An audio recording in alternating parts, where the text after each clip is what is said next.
Coup de tonnerre en Afrique. Denis Sassou Nguesso annonce la suppression des visas d'entrée au Congo pour tous les Africains. Une décision historique qui pourrait changer la libre circulation sur le continent. Que cache réellement cette annonce?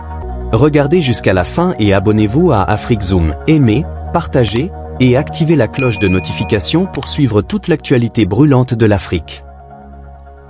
Cette journée africaine 2026 est célébrée sous le thème « Garantir une disponibilité durable de l'eau et des systèmes d'assainissement sûrs pour atteindre les objectifs de l'agenda 2063 ». En connaissance de cause, l'Afrique abrite d'importants réservoirs d'eau douce grâce à son considérable potentiel hydrographique alimenté entre autres par le fleuve Congo, le Nil, le Zambèze, la Volta. En outre, l'on note qu'en Afrique, les zones équatoriales et tropicales bénéficient d'une forte pluviométrie. Quelle nouveauté nous vient d'Afrique?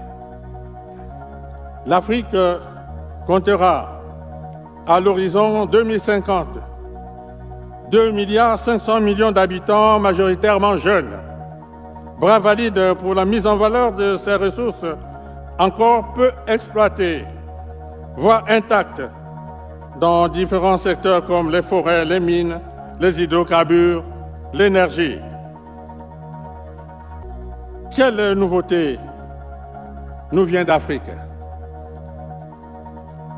Il nous faut persévérer sur la voie de l'effort pour donner un contenu à la zone de libre-échange continentale africaine, ZLECAf en sigle, qui possède du panafricanisme économique, panafricanisme de développement au bénéfice du commerce intra-africain, de l'avènement d'un marché unique et intégré de biens et de services sur l'ensemble du continent, de la facilitation plus grande de la libre circulation, je répète, facilitation plus grande de la libre circulation des personnes et des biens.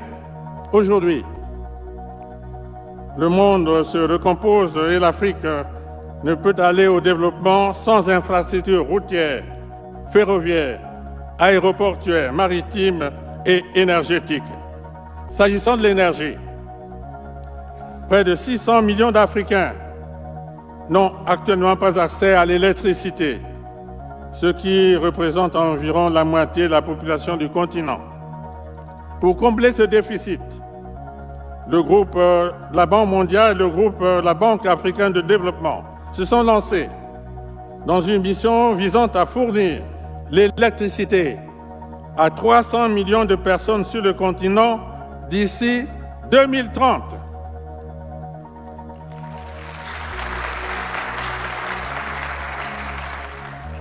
Sous le nom de Mission 300. Cette initiative historique combine une augmentation des investissements dans les infrastructures et des réformes globales dans l'ensemble de la chaîne d'approvisionnement en électricité. Elle permettra non seulement de transformer le quotidien des populations et des entreprises, d'alimenter en électricité les hôpitaux et les écoles, mais aussi de créer des opportunités d'emploi et de favoriser les investissements et le commerce. Cette initiative est désormais sous-tendue par la déclaration de Dar es Salaam sur l'énergie, adoptée le 28 janvier 2025. Du fait de leur coût particulièrement onéreux, aucun État ne peut indistinctement de ses potentialités s'engager tout seul dans la construction des infrastructures de développement, en comptant uniquement sur ses propres moyens. Il s'agit, pour l'Afrique, de ne pas courir sur les chantiers battus des égoïsmes et des nationalismes étroits pour aller se réfugier sous des abris quelconques. Il s'agit, pour l'Afrique, de se solidariser, de parler d'une seule et même voix et de consolider les équilibres à travers des grands ensembles sous-régionaux et des communautés économiques régionales de développement. Chaque fois qu'ils se sont mis ensemble, les pays africains ont été capables de grandes victoires, notamment de négocier des partenariats stratégiques, de mobiliser des financements adéquats, d'accélérer leur marche vers le développement. Monsieur le Président de la République gabonaise et chers frères, Mesdames et Messieurs, le combat pour la liberté est indissociable du combat pour la paix.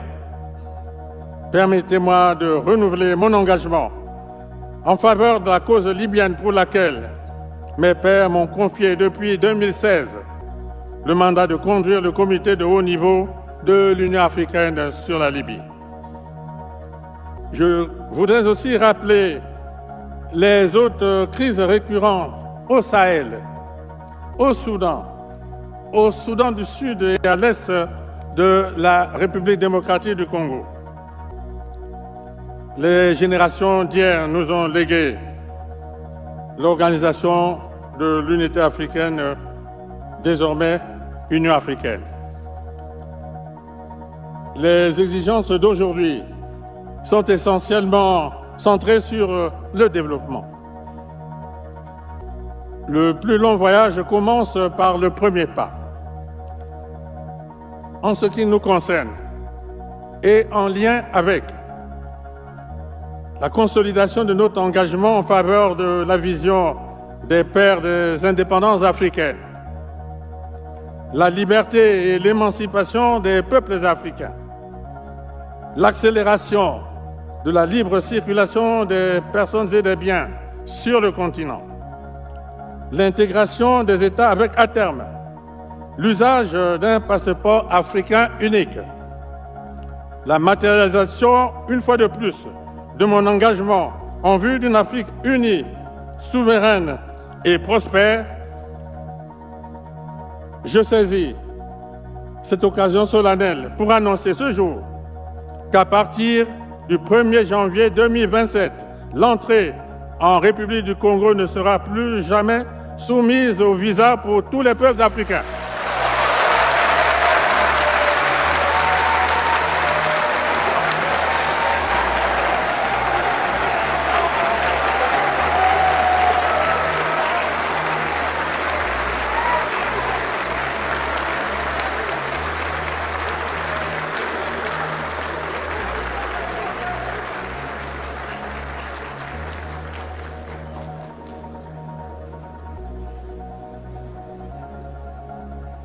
La République du Congo, dans l'accélération de sa marche vers le développement, continuera d'apporter sa contribution à l'édification d'une Afrique résolument engagée et déterminée sur la voie de l'unité et de la prospérité. Vive l'Afrique, vive l'Union africaine, bonne fête à tous, je vous remercie.